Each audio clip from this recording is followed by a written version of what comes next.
राधे राधे। आप देख रहे हैं एग्जाम जंक्शन तक स्टडी यूट्यूब चैनल और आप सभी को आज बड़ी खबर में चर्चा होगी। जो पीईटी का एडमिट कार्ड डाउनलोड आज से कर सकते हैं, वो जेईई नई भर्ती के बारे में जो अपडेट और अकाउंटेंट की परीक्षा कब तक हो सकती है, साथ ही साथ इलाहाबाद हाई कोर्ट से जो विज्ञापन कब तक जारी हो सकता है और वहीं शिक्षा मित्रों को खुशखबरी मिल सकती है क्यों, और ये पीएस की बड़ी खबर है। इन तमाम तरह की खबरों को देखें, चैनल पे पहली बार विजिट किए हैं तो एग्जाम जंक्शन तक स्टडी यूट्यूब चैनल को सब्सक्राइब कर लें, बेल आइकन को जरूर प्रेस करें, अपने फ्रेंड को भी शेयर करें ताकि वो भी अपडेट से मुखातिब हो सकें। और एक चीज़ ज़िंदगी में याद रखिएगा, सफल और असफल विद्यार्थी में सिर्फ एक ही फ़र्क होता है मेरे दोस्त, कि एक सफल विद्यार्थी जो होता है ना, वो शिक्षा के अलावा किसी और चीज़ की तरफ ध्यान नहीं देता है, जबकि असफल विद्यार्थी जो होता है ना, वो शिक्षा के अलावा सब पर ध्यान देता है। और इतने समझदार हैं कि सब पर ध्यान देने का मतलब तो अच्छे से समझ ही रहे होंगे। बात करते हैं, डॉक्टर कलाम साहब ने भी एक बार कहा था ना कि जिस दिन एक सिग्नेचर ऑटोग्राफ में बदल जाए ना, तब मान लीजिएगा कि आप कामयाब हो गए।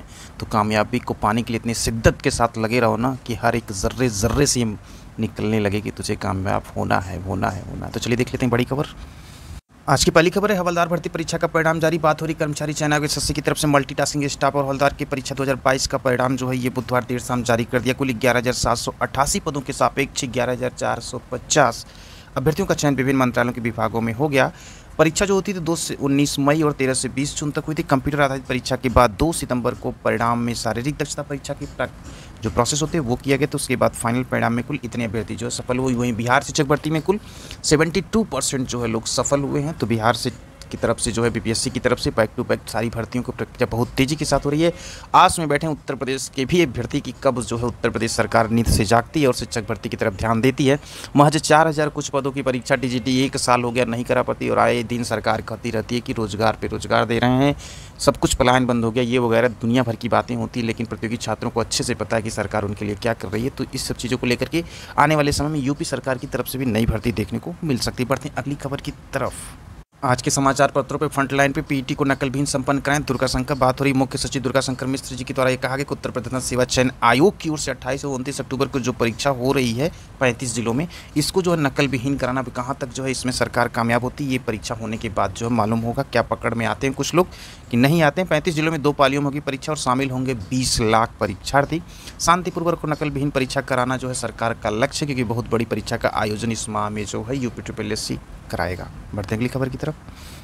अगली तरफ 6,557 ने डीएलएड में नहीं लिया प्रवेश। बात हो रही है डीएलएड प्रशिक्षण 2023 में प्रवेश के लिए फर्स्ट फेज कॉलेज आवंटन करने के लिए 6,557 अभ्यर्थियों ने दाखिला नहीं लिया। बहुत बड़ा दिल इन्होंने दिखाया। प्रथम चरण के 4 राउंड के बाद 6 अक्टूबर तक जिला शिक्षा प्रशिक्षण संस्थान की 9,435 निजी कॉलेजों की कुल इतनी सीट आवंटित की गई थी।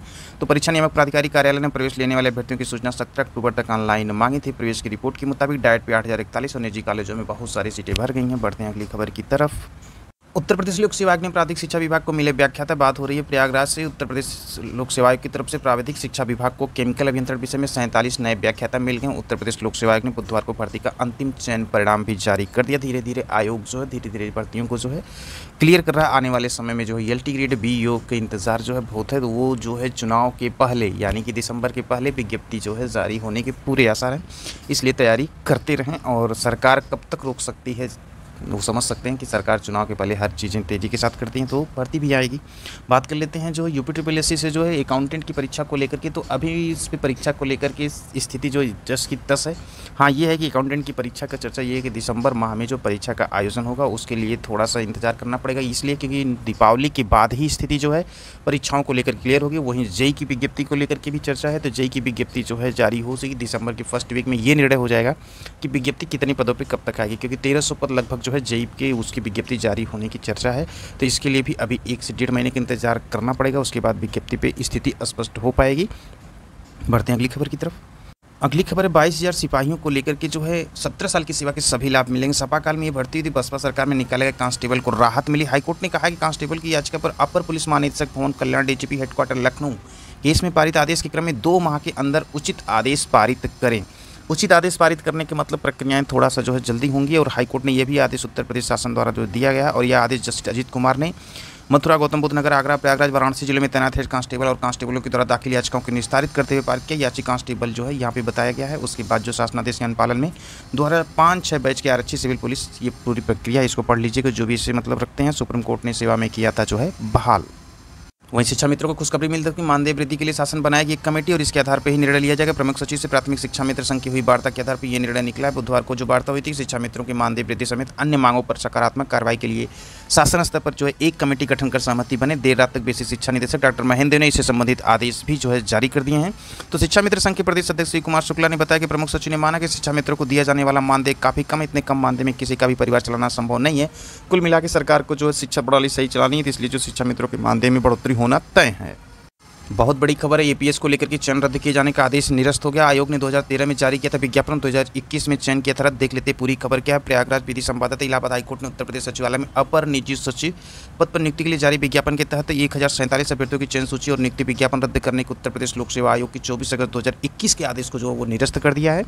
कोर्ट ने आयोग को एक निर्देश भी दिया कि तैयार की गई जो चयन सूची के आधार पर ही नियुक्तियों के लिए आवश्यक संतुष्टि करे। चयनित अभ्यर्थियों की ओर से लोक सेवा आयोग के इस आदेश को हाईकोर्ट में चुनौती दी गई थी और याचियों का कहना था कि लोक सेवा आयोग ने 13 दिसंबर 2013 को जो विज्ञापन जारी कर आवेदन मांगे तो उसमें ये बताया गया था कि आवेदन जो हुआ था चयन प्रक्रिया को लेकर लिखित परीक्षा और टाइपिंग टेस्ट में सफल हो गए। इसके बाद आयोग ने 24 अगस्त 2021 को आदेश जारी कर उपरोक्त चयन को रद्द कर दिया था। तो याचियों का कहना था कि चयन प्रक्रिया में 7 से 8 साल का समय लगा, उसके बाद आयोग ने कहते विज्ञापन रद्द कर दिया। ये कहाँ तक सही है? इसी को लेकर के उत्तर प्रदेश सचिवालय निजी सहायक नियमावली 2001 के अनुरूप नहीं, इसी का एक आधार बनाया गया था। तो विज्ञापन के अनुसार अभ्यर्थियों को टाइप टेस्ट में 25 शब्द प्रति मिनट जो है टाइप करने थे। इसको लेकर के बड़ी निर्णय जो है कोर्ट के द्वारा यह दिया गया है। तो कोर्ट ने ये कहा है कि जो है तैयार की गई चयन सूची के आधार पर ही नियुक्ति हो। इलाहाबाद हाईकोर्ट से जो विज्ञापन आने हैं वो विज्ञापन का मैं आपको पहले बताया कि दीपावली के बाद ही विज्ञापन आ सकता है। अभी फिलहाल विज्ञापन नहीं आएगा। अगर इसमें कोई भी तेज़ी आती है यानी कि जल्दी अपडेट कुछ होती है तो उसको भी बता दिया जाएगा। वैसे फिलहाल दीपावली के बाद ही विज्ञापन जो है इसका जारी होगा इलाहाबाद हाईकोर्ट से आरओ और अन्य पदों को लेकर के। तो देख रहे थे आप एग्जाम जंक्शन तक स्टडी यूट्यूब चैनल। इसी के साथ आपको छोड़ जाते हैं, फिर मिलते हैं अगले बिग अपडेट के साथ जो कि प्रतियोगी छात्रों के लिए काफ़ी इंपॉर्टेंट होती है। खबरें छोटी हों या बड़ी हों, इसलिए जो है चैनल को सब्सक्राइब कर लें। अगर अभी तक सब्सक्राइब नहीं किया अपने फ्रेंड को भी शेयर करें ताकि वो भी अपडेट से मुखातिब हो सके।